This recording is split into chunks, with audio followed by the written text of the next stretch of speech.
జాతీయవాద జర్నలిజానికి అసలైన వేదిక నేషనలిస్ట్ హబ్ ని సబ్స్క్రైబ్ చేసుకోండి. నోటిఫికేషన్స్ కోసం బెల్ ఐకాన్ పై క్లిక్ చేయండి. ఈ ఎలక్షన్స్ దేనికి ఎజెండా అంటారు? ఇప్పుడు మొన్న కాంగ్రెస్ పార్టీ అధికారంలోకి వచ్చింది. అక్కడేమో రేవంత్ రెడ్డి గారేమో ఆయన చెప్తున్న మాటలన్నీ మీరు ఇందాక సభలో కూడా చెప్పారు. ఇంతకు ముందు కొండ నాలుకకు మందేస్తే ఉన్న నాలుక పోయింది అని మీరు చాలా సింపుల్ గా చెప్పేశారు. బీఆర్ఎస్ ప్రభుత్వము, ఇప్పుడు వచ్చిన కాంగ్రెస్ ప్రభుత్వము, అక్కడున్న మోదీ ప్రభుత్వం, ఈ ఎలక్షన్స్ నిజానికి గతంలో పనిచేసిన వాళ్ళక, ఇప్పుడున్న రాష్ట్ర ప్రభుత్వానిక, లేక జస్ట్ మోదీ లేదా మోదీ ప్రభుత్వానిక? ఖచ్చితంగా ఈ ఎన్నిక రెండు రకాలు. ఒకటేమో positive vote Modi, positive votes Modi. Second anti Congress. Okay, ఎందుకంటే 4 నెలల్ని వ్యతిరేకత మూటగట్టిన ఘనత కేవలం రేవంత్ రెడ్డి గారు దక్కింది. ఎందుకంటే 6 గ్యారంటీలతోనే 6 మోసాలు చేశారు. 6 మోసాలు చేశారు. అందుకని నేను ఎప్పుడు చెప్తా, అతిగా బాగొద్దు. కాలం కలిసినప్పుడు మౌనంగా ఉండాలి. అతిగా వాగి అతిగా వాగ్దానాలు చేసి ఈరోజు ఖాళీ ఉండాలంటే జనం ఊరుకుంటారా? జనం ఊరుకోరు కదా. చింత బరిగలు తీసుకొని వెంబడి పడతారు.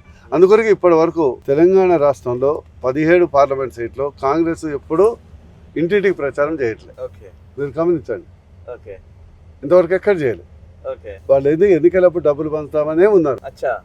ఎందుకంటే ఇంటికి పోతే అడుగుతారు కదా, వేర్ ఈస్ మై 2500, 4500, ఈ రైతు 15,000 అని అడుగుతారు కదా. భయం, అప్పుడే భయం పట్టుకుని మొదలు అనుకున్నారు. ఏం లేదు, 4 నెలలు 5 నెలలు అయింది కదా. కానీ జనం తెలివైన వాళ్ళు. జనం ఆయన అనుకున్నారు జనము మతిపరుపు గజని లాగా మర్చిపోతారు అనుకుని. ఇప్పుడు చూశారు కదా మీరు జనము స్పందన ఎట్లుందో హామీల గురించి. అంటే చెయ్యి లేపేసి ఇవ్వలేదు ఇవ్వలేదు ఇవ్వలేదు ఇవ్వలేదు అంటే డెఫినెట్లీ వాళ్ళు మోసపోయామని ఈరోజు తెలుసుకున్నారు కదా. అండ్ మోడీ గారు ఎప్పుడు మోసం చేయరు.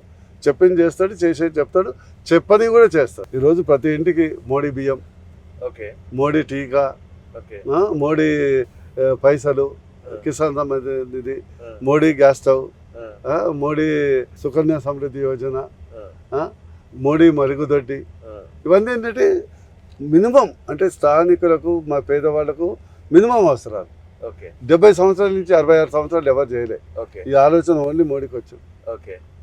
సో మీరు గతంలో పనిచేసిన టర్మ్లో 5 సంవత్సరాల్లో ఎయిమ్స్ వచ్చింది, నాకు చదివారు ఎయిమ్స్ వచ్చిందని, కేంద్రీయ విద్యాలయం వచ్చిందని చాలా విషయాలు చెప్పారు మీరు. ఇప్పుడు నెక్స్ట్ ఒకవేళ మీకు మళ్ళీ ఇప్పుడు అవకాశం ఇస్తే నెక్స్ట్ 5 సంవత్సరాలకు మీకు ఏమైనా విజన్ ప్లాన్ ఉందా? ఉంది.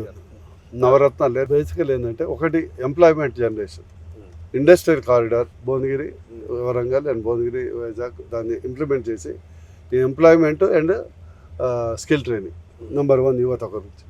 నెంబర్ 2 మూసి ప్రక్షాళన మా ఎజెండా ఉంది. రాష్ట్ర ప్రభుత్వం సహకరిస్తే మేము చేయగలం. 3వది ఇరిగేషన్ ప్రాజెక్టు కేసీఆర్ గారు దాన్ని మూలపడేసిపోయిండు. ఇళ్ళ గతంలో 20-30 సంవత్సరాల నుంచి ప్రాజెక్టు పెండింగ్ ఉన్నాయి. రేపు మేము అధిక మెజార్టీతో గెలిస్తే మోడీ గారి దగ్గరపై వ్యక్తం చేసి దీనికి అంతో ఇంతో ఫండింగ్ రాష్ట్రం నుంచి తెచ్చి కంప్లీట్ చేయాలి. సరే, ఎవరు స్టార్ట్ చేసినా పోనీయండి, రాష్ట్రం బాగుండాలి, పార్లమెంట్ బాగుండాలి, అది చేయటం. అదేవిధంగా ఈ యొక్క రాచకొండ గుట్టల్ని పర్యాటక కేంద్రంగా మార్చడం నాకు అద్భుతమైంది. చాలామందికి తెలియదు, దానికి చాలా పొటెన్షియల్ ఉంది. న్యాచురల్ బ్యూటీస్ అవి, పైన సరస్సులు, కొనలు, దేవాలయాలు, పెద్దగా ఒక రిలీజియస్ ఎకో టూరిజం చేయొచ్చు. అది నా ఒక కళ. అదేవిధంగా ఇక్కడ ఉన్నటువంటి కుల వృత్తుల్ని అభివృద్ధి చేసి కుటీర పరిశ్రమలుగా మార్చాలి. ఇక్కడ ఏంటంటే చేనేత బాగుంటుంది, గీత కార్మికులు ఉంటారు, గొల్ల కుర్మలు ఉంటారు, రాజకులు ఉంటారు, దీన్ని ఒక పరిశ్రమగా మార్చాలి. అదేవిధంగా రైతులకు ప్రధానంగా నా కోరిక ఏంటంటే FPOs అంటే ఫార్మర్ ప్రొడ్యూసింగ్ ఆర్గనైజేషన్ ప్రతి విలేజ్లో ఓపెన్ చేయాలి. దురదృష్టం తెలంగాణలో ఎక్కువ లేవు, అవగాహన లేదు. దానివల్ల ఏంటంటే రైతులు పారిశ్రామికవేత్తలు అవుతారు.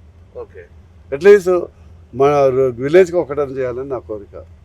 అదేవిధంగా MMTS ఎయిమ్స్ ఏదైతే కొద్ది మిగిలి ఉన్నాయో వాటన్నిటిని కూడా నేను MP లేకపోవడం వల్ల కుంటుపడ్డది, దాన్ని కంప్లీట్గా చేయడం జరుగుతుంది. ఇట్లా ఇంకోటి ఏంటంటే నా డ్రీమ్ ప్రాజెక్ట్ ఏంటంటే Hyderabad, Amaravati, Machilipatnam high speed train. ఇది 6 లేన్ ఉంది. ఇక్కడ డ్రై పోర్ట్, ఎందుకంటే మాకు పోర్ట్ లేదు తెలంగాణ. దానికి ఆల్టర్నేటివ్గా డ్రై పోర్ట్ ఏర్పాటు చేసుకొని ఇక్కడే కస్టమ్స్ అవన్నీ ఇక్కడే చేసుకొని ఎక్స్పోర్ట్, బియ్యం ఎక్స్పోర్ట్ చేయాలి, లేకుంటే ఇతరత్ర ఎక్స్పోర్ట్ చేయాలి, హార్డ్వేర్ ఎక్స్పోర్ట్ చేయాలి, కార్స్ ఎక్స్పోర్ట్ చేయాలి, ప్రొడక్షన్ ఎక్స్పోర్ట్ చేయాలి. ఎందుకంటే ఎక్స్పోర్ట్ అంటే ఏదైతే సాఫ్ట్వేర్ కాకుండా హార్డ్వేర్ ఎక్స్పోర్ట్ కావాలంటే ఖచ్చితంగా మోస్ట్లీ సముద్ర మార్గం పోతుంది కాబట్టి ఉండాలి. ఇక మాకు రేపు మా రాష్ట్ర ప్రభుత్వం కూడా బీజేపీ వస్తే ఒక పోర్టు కూడా కొద్దిగా ఆలోచన ఉంది రాష్ట్రం తరఫున. ఇవన్నీ ఉన్నాయి.